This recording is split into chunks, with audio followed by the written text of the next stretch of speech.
नमस्कार दोस्तों, स्वागत है आपका स्टडी फॉर सिविल सर्विसेज में। फ्री वीडियो के लिए चैनल को तुरंत सब्सक्राइब कर लीजिए और नोटिफिकेशन को जरूर ऑन कर लेना।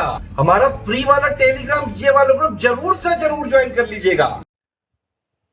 जय हिंद दोस्तों, स्टडी फॉर सिविल सर्विसेज में आप सभी का स्वागत है। मैं हूं आपका एजुकेटर सैयद एहसन। हमारे कोई भी अगर आपको पेड ग्रुप ज्वाइन करने हैं तो आप इन दोनों नंबर पर कृपया कॉल कर लीजिए। इसमें आपको पूरी इन्फॉर्मेशन मिल जाएगी कि कब से और हमारे कौन कौन से कोर्सेज शुरू हो रहे हैं, उनकी कॉस्टिंग और उनके बेनिफिट्स। फेसबुक पे, यूट्यूब पे, इंस्टाग्राम पे, ट्विटर पे और व्हाट्सएप पे आप हमको फॉलो कर सकते हैं। पर सबसे इंपॉर्टेंट जो हमारा फ्री टेलीग्राम ग्रुप है, इसको आप लोग जरूर ज्वाइन करें। इसमें आपकी बहुत सहायता होगी। ठीक है, चलिए फिर आज का लेक्चर हम लोग शुरू करते हैं। मेंस के लिए आज देखिए, more than a crisis, a chance to rebuild health care. ठीक है, तो इससे आपको क्या समझ में आ रहा है कि जो कोविड पैंडेमिक क्राइसिस चल रही है उसके लिए इन्होंने कहा है कि ये आपको हेल्थ केयर को री इन्वेंट करने के लिए, उसको जड़ से फिर से शुरू करने के लिए, ताकि लॉन्ग टर्म स्वास्थ्य सेवा देश में बहुत अच्छी हो जाए, उसकी एक अपॉर्चुनिटी है।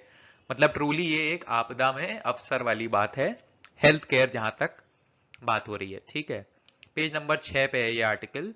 GS2 obviously health care, government intervention for health care, वहां पे जाएगा ये। और GS3 में भी जो साइंस एंड टेक्नोलॉजी है और जो रोल ऑफ इंडियंस होता है साइंस एंड टेक में, उसमें भी ये आपको मदद करेगा। ओके, पहले तो कुछ फैक्ट्स देखिए। 80% केसेस जो हैं वो 50 डिस्ट्रिक्ट में हैं। ठीक है, ये कुछ दिन पहले के फिगर्स हैं कि almost 80% cases were only in 52, let's say 55 districts. दूसरी चीज ये थी कि जो 90% केसेस हैं उसके अलावा वो 9 स्टेट्स में थे। ठीक है, सारे मिला के तो काफी कॉन्सेंट्रेटेड असर इसका देखा गया है। ठीक है, लेकिन इससे जो नेशनल और स्टेट लेवल पे कंपाइलेशन है, इससे जो एक बेसिक ग्रास रूट लेवल पे, ठीक है, एक जो अभी सिर्फ अगर स्टेट की खबर आती है कि इतने केसेस निकले तो वो पूरी न्यूज इंसान को नेगेटिव लगती है। तो अगर आप डिस्ट्रिक्ट लेवल डेटा कंपाइल करें प्रॉपरली तो बहुत से ऐसे डिस्ट्रिक्ट्स आप आइडेंटिफाई करेंगे जहां पे बहुत ही कम या ना के बराबर केसेस हैं। तो आप उन डिस्ट्रिक्ट्स को पहले उनमें जीरो करके फिर धीरे धीरे जहां पे थोड़े थोड़े ज्यादा केसेस हैं और जिस हिसाब से जितनी जरूरत होगी वहां पे आप उस तरह से कंटेनमेंट जोन या लॉकडाउन लगाने की फिर आप प्रयास कर सकते हैं। लेकिन अभी आपके पास डेटा ही नहीं है डिस्ट्रिक्ट लेवल का, तो इसलिए इसकी वजह से इसके इम्प्लीमेंटेशन में प्रॉब्लम आ रही है। ठीक है, अगर देखिए 733 डिस्ट्रिक्ट हैं, ठीक है, अगर उनकी डेली अपडेट्स मिलने लगे तो कितना आसान हो सकता है कोविड मैनेजमेंट। ऑलराइट, ये तो कुछ फैक्ट्स थे। तो ये will help in better identification. Number 1 देखिए, सारी स्कीम्स की और सारे जो भी रिलीफ मेजर्स हैं इंडिया में यही प्रॉब्लम होती है, आइडेंटिफिकेशन। कोई भी अगर स्कीम आती है किसी को मदद करने के लिए तो उसमें भी आइडेंटिफाई करना है कि किन की मदद करनी है, कौन लोग उसमें क्वालिफाई होंगे, कौन नहीं होंगे। ये चीज हमेशा मुश्किल होती है, चाहे वो प्रधानमंत्री किसान योजना हो, चाहे आपका मिड डे मील हो, कोई भी स्कीम हो, मनरेगा ही हो जाए, identification of beneficiaries is a big issue. और यहाँ पे है आइडेंटिफिकेशन लोगों का जिनको कोविड है। तो जब तक डिस्ट्रिक्ट लेवल पे आप इंप्लीमेंट नहीं करोगे चीजें, एक डेटा मैनेजमेंट सिस्टम नहीं होगा, प्रॉपर टेस्टिंग फिर वहां पे होगी नहीं, तो आप आइडेंटिफाई नहीं कर पाओगे। Use microbiology and biochemistry laboratories of colleges and universities. ये बहुत अच्छा इन्होंने पॉइंट लिखा है कि देखिए साइंस एंड टेक्नोलॉजी को आप कैसे यूज कर सकते हो हर डिस्ट्रिक्ट लेवल पे। ठीक है, जो भी वहां पे कॉलेजेस हैं या यूनिवर्सिटी हैं जहां पे भी माइक्रोबायोलॉजी या बायोकेमिस्ट्री की लैब्स हैं, आईसीएमआर के साथ मिलके उनकी लैब्स को आप यूज कर सकते हो पीसीआर टेस्ट के लिए। पीसीआर टेस्ट का जो रिपोर्ट आती है 2 दिन में, आरटीपीसीआर टेस्ट, वो यहाँ पे आसानी से किया जा सकता है। थोड़ी सी इसमें सोच चाहिए, थोड़ा सा इंप्लीमेंटेशन चाहिए। ऑल राइट, इससे होगा क्या, लॉन्ग टर्म इंप्रूवमेंट होगा आपका हेल्थ केयर सेक्टर में। जब आपको इस तरह से इनोवेटिव आइडियाज से आप चीजें लगाओगे तो ऑब्वियस सी बात है कि आपका हेल्थ केयर लॉन्ग टर्म में जाके इंप्रूव होना ही होना है। ऑल राइट, ये कुछ कुछ फैक्ट्स से ही आप यूज कर सकते हैं अपने आंसर में। ठीक है, ये फैक्ट्स आगे चल के बदल भी सकते हैं और चेंज होते रहेंगे। ठीक है, और ये कुछ एनालिसिस था कि जो वे फॉरवर्ड होता है उसको आप कैसे यूज करेंगे। ऑल राइट, कॉलेजों और विश्वविद्यालयों की माइक्रोबायोलॉजी और बायोकेमिस्ट्री प्रयोगशालाओं का उपयोग करें, लंबी अवधि में हेल्थ केयर में सुधार होगा। ठीक है, हमें जिला स्तरीय आंकड़ों पर आवश्यकता है। ऑलराइट, देखिए वे फॉरवर्ड, इसी में एनालिसिस इसको मैंने कंटिन्यू करा है। अब जो ये बात करता है epidemics are not to be treated as law and order situations. देखिए इंडिया में बेसिकली किसी भी चीज का अगर कंट्रोल करनी होती है तो वो लॉ एंड ऑर्डर सिचुएशन बना दिया जाता है कि कानून और व्यवस्था खराब हो रही है। लेकिन एपिडेमिक इस तरह की चीज है कि हर इंसान परेशान है, कानून लगाने वाला भी, कानून पालन करने वाला भी, कानून को एग्जीक्यूट करने वाला भी, कानून बनाने वाले भी। ठीक है, तो आप उसको लॉ एंड ऑर्डर सिचुएशन ना सोच के एक मैनेजमेंट इशू, जो एक proper executive district magistrate level पे, इसको हाई हैंड या बहुत ही सख्ती से नहीं, इसको बहुत ही विनम्रता से आपको देखना है, क्योंकि लोग एक्चुअली में परेशान हैं।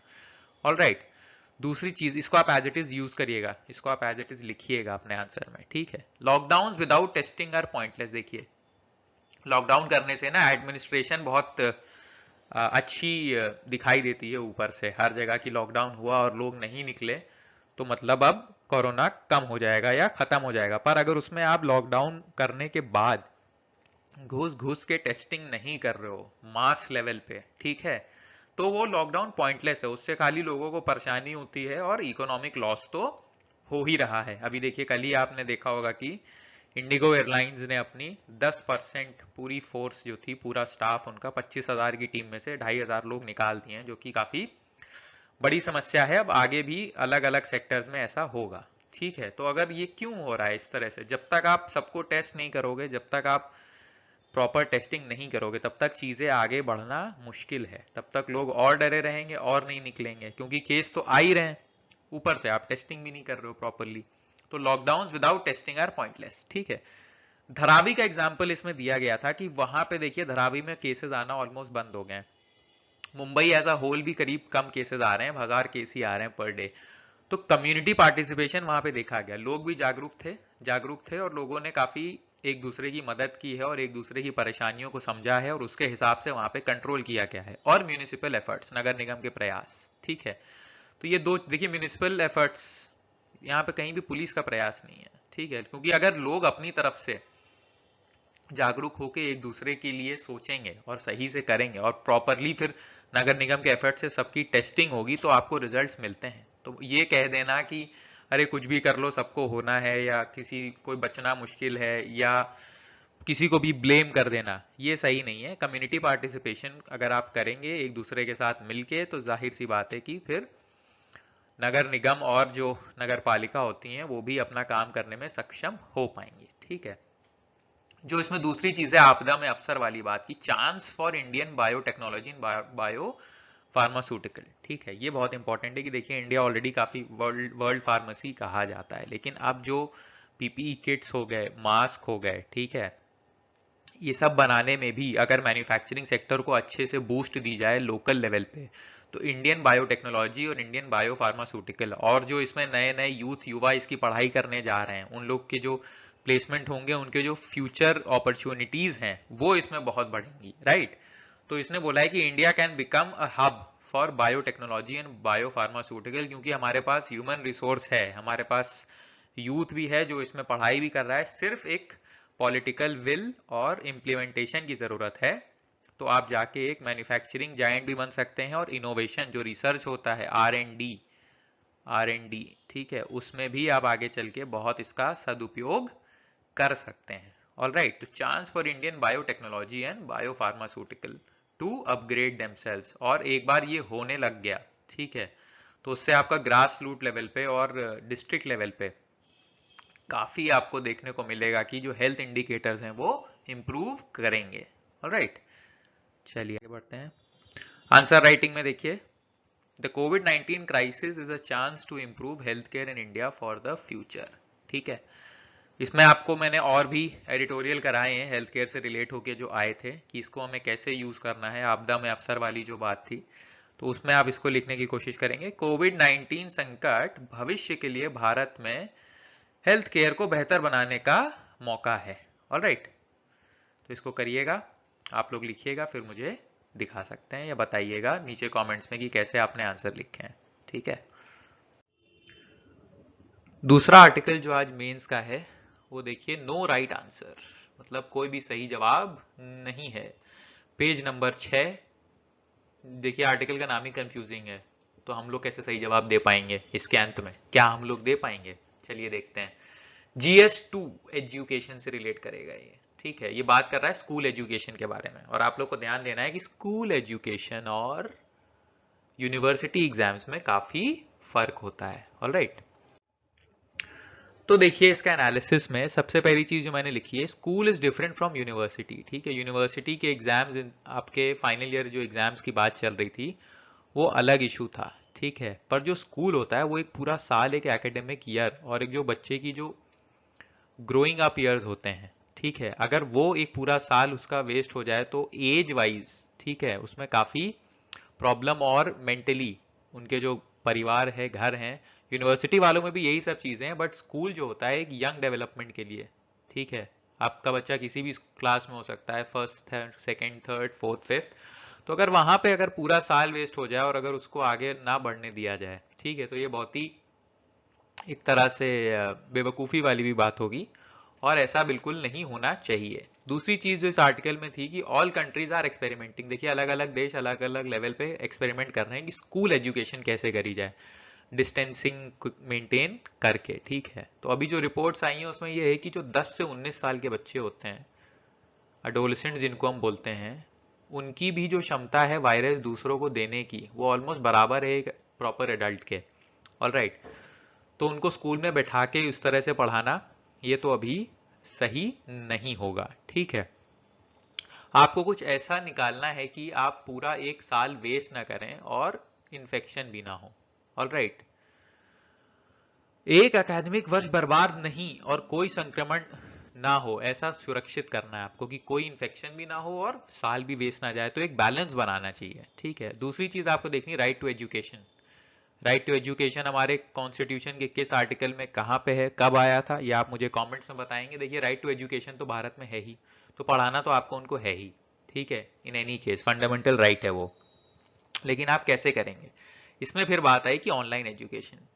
देखिए ऑनलाइन एजुकेशन जो है हमारे देश में, कह सकते हैं फिलहाल के लिए it is a distant dream, क्योंकि ऑनलाइन शिक्षा के लिए देखिए पहली चीज तो डिजिटल डिवाइड, इंटरनेट की स्पीड तो एक बहुत बड़ी चीज है। ये तो सिर्फ शहरों में बात होती है कि स्पीड कम आ रही है ज्यादा आ रही है। पहली चीज है इंटरनेट की एक्सेसिबिलिटी, इंटरनेट है ही नहीं। ठीक है, इंटरनेट आपके अच्छे खासे डिस्ट्रिक्ट्स में you will not be able to find कि किसी के घर में इंटरनेट हो। मोबाइल इंटरनेट 2G मैक्सिमम, ठीक है, वो भी मुश्किल से। ठीक है, 2G 3G पे लोग हैं, तो अगर आप उसमें लाइव क्लासेस कंडक्ट कराएंगे तो ऑब्वियस सी बात है कि जो डिजिटल डिवाइड है एक देश में, शहरों में, गांव में, गरीब में, पुअर में, वो फिर बहुत सामने निकल के आएगी और आप हर बच्चे को एक समान पढ़ाई नहीं दे पाएंगे। ठीक है, rich poor divide, obviously internet affordability दूसरी चीज।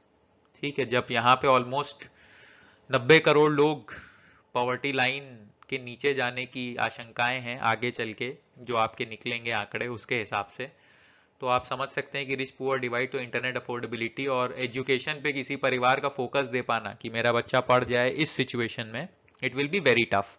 दूसरी चीज obviously rural urban divide, urban areas में, शहरों में ऑब्वियसली इंटरनेट अवेलेबिलिटी ज्यादा है, रूरल एरियाज में नहीं है। ये तीनों पॉइंट आप अच्छे से एक्सप्लेन करके लिखेंगे। ठीक है, rural urban divide, rich poor divide, तीनों को आप एक्सप्लेन करेंगे कि इससे ऑनलाइन टीचिंग पे कितनी प्रॉब्लम्स हैं।